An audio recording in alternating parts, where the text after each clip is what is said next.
like see, using, this is being very loose, being very loose. See, there's nothing tight here. It's like brush strokes, okay? And this is the advantage of working in water, because you could do this with acrylic too, but you use a pretty large brush. I didn't use very much small brushes at all for this, but you can see that nothing is really figured out. It's just shadow and light and brush strokes, and really big brush strokes here. Just physical. This one's a little tighter.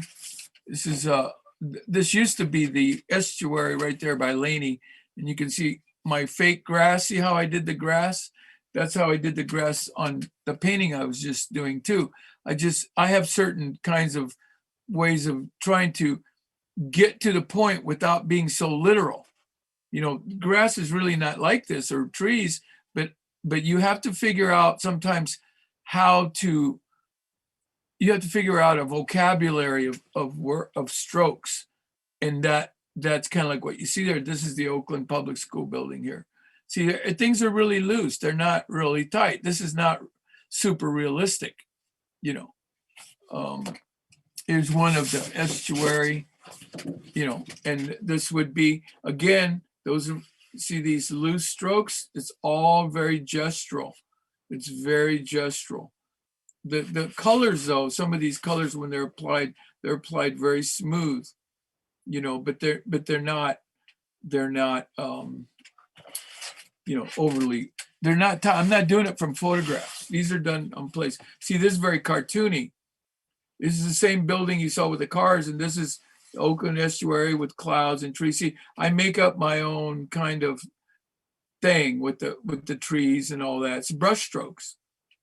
It's brush strokes is what it is. These are landscapes. See, you can think about a landscape like this. See, look at the way these geometrical, rectangular shapes, even the clouds, and then the brush strokes sort of put on in different ways. And then here's the other thing. When you sometimes it's fun if you do this outside, when you paint the stuff that's out there, picking what you're going to paint and what you're not going to paint. Like, what do you do and what don't you do? Like in music, the people I know, because I play music and I have friends, they're professional musicians, and it's always the same thing. It's like, it's what you don't play that makes you more effective. What you choose not to put in your picture is as important as the things you put into it. You have a choice. Like, I'm looking at that photo of Gracie, and I'm thinking, I like this, I like that, but I don't know if I like that part of it over there, So deciding what to take out and what to keep, those are the artist liberties that you have. Sometimes people will say, okay, the telephone pole's over here, I'm going to move it over here. Only because it makes a better compositional design. It'll make a better design, more balanced composition. Same thing. See, I've done that building so many times. It's just, this is the same place as this place, but it's just from another point of view. And then I do some plants, but I exaggerate the plants, I make them, this is before the plants grew. This is when they were just first planted, and then this is the walkway that goes to the bridge, this one got a little tight. I have to admit, this one got tight. This is the Oakland Museum, and then they had this big log out there and stuff. But see how I don't try to be too realistic. I try to be a little bit more expressionistic or impressionistic, with the shapes of, how do you do a tree? How do you do a bush? How do you do grass? How do you do a rock? How do you do anything? How do you do a cloud? You want to try and think about it.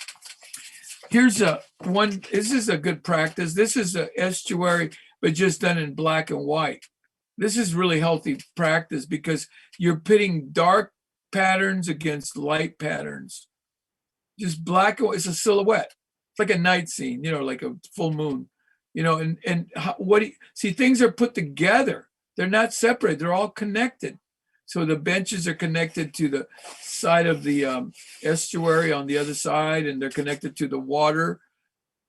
Shadows are connected to the trees. See, everything's connected. Nothing's really separate. It's an illusion in your mind. It's all in your mind, you know. Here's the one of across the street from Oakland Auditorium. Here's 10th Street. This is a little tighter. Again, kind of cartoony, you know, the clouds. This is when it rains, you know, and trying to use colors. See, try to use violets and reds and, you know, whatnot. Try to create sidewalk. This one's a little bit more impressionistic. This is going to from the parking lot in the back, going towards the waters over here, and you walk this path. So this is very impressionistic, a little bit more finesse to it in a way, you know, the way this is light on dark. This plant is just paper.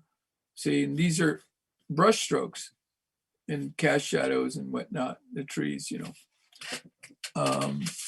Here's one of across the street.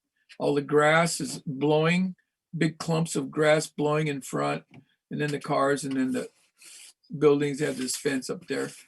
And the lake is over here and trees. So putting in like light posts, fences, fire hydrants, manhole covers, you know, wire link fences, that's a challenge, but it's fun if you don't get too belabored over it. Just do it. It's just one stroke, boom, boom, and that's it. You know, if you decide, oh, I don't know how to do a man cover thing, you know, like on a road, you know, what? Don't worry about it. It's just geometry. It's a little round thing and then a little shadow, and you're done. You know, this is just a box with a couple of shadows. It's done. You get the feeling. You don't have to belabor everything, you know. This is in a neighborhood where I live, you know, and this is a hill, and the cars are all parked there, and then there's a building there, and then there's a big skyscraper here. And it's just, you know, it's just fun to try to capture where you go. So you go up the steps and you go up this place, and this has a backyard, and the sun was bright, and there's a garage, grass, you know, and these are like eggs, like one egg, two eggs, three eggs, another egg, another egg. They're overlapping. One's in front of the stairs are coming. You can see them through the window. You're overlapping things, you know. That's another way to create depth, is to overlap. The building is in front of the clouds. The clouds are behind the building. You know, like that, you know. And this car is on this side of the street, and here's the sidewalk. So sort of building those, the eggs, you know, like going off in the distance, that's part of picture making, you know. That's something to think about too. Here's the fence, and then these things are behind that, and those trees are behind that, this is behind that. See, it's just like boom, boom, boom, and it keeps going back because you're overlapping, and this is in front, big, you know, in your face than the road. So it just goes, you know, it just hops over everything. Back here's more stuff, see? So, and some things are just lines and some things are shapes. So yeah, so landscapes, I'm really a fan of landscapes because they're so interesting, you know, how you enter them and the things that you put in them and stuff like that. And so I thought when somebody said landscape, I remembered I had these in the back, so I wanted to bring them out here. So let's see. Can you go over the supplies that we need again? The what? The supplies that we'll need for this project? Oh, you just 16 by 20 canvas, 16 by 20, you know, size. And then your paints, you already got them, right? And your brushes and all that. You just need that canvas. Yeah, do you need the flashlight and all the rest of the stuff? No, you don't need the flashlight. I have it because I can't see, you know.